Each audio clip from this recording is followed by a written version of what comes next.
मुराद अली शाह ने governor house में MQM Pakistan के रहनुमाओं से मुलाकात की है। इस मुलाकात में शहर की सियासी सूरत हाल और बल्दियाती इंतखाबात पर भी तबादला ख्याल किया गया है। वज़ीर आला सिंध मुराद अली शाह और एमकेएम के कन्वीनर खालिद मकबूल सिद्दीकी ने गवर्नर सिंध से भी मुलाकात की है। इस पर हम बात करते हैं डॉन न्यूज़ के नुमाइंदे इमरान अहद खान से। इमरान, एक ऐसे वक्त में जब एमकेएम ये फैसला कर चुकी है कि वो वफाक का हिस्सा नहीं रहेगी, वज़ीर आला सिंध की मुलाकात कितनी अहमियत रखती है? बिल्कुल, वजीर आला सिंह जो है उनको ही एक ऑर्डिनेंस निकालना था जो अब तक नहीं निकल सका बल्दियाती इलेक्शन के हवाले से या बल्दियाती इलेक्शन को रोकने के हवाले से हम कह सकते हैं।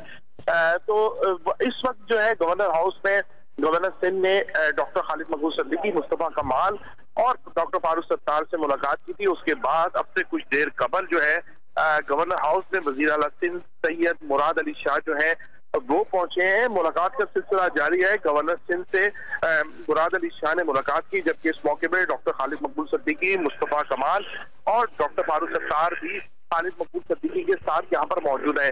मुलाकात में एमकेएम के जो तहफ़्फ़ुज़ात हैं बल्दियाती इलेक्शन के हवाले से, जो इनके जो एग्रीमेंट्स हुए थे वफाकी हुकूमत को बनाने के हवाले से, जो मुआहदे हुए थे, उसके हवाले से भी मुराद अली शाह से खालिद मकबूल सिद्दीकी की बातचीत हुई है।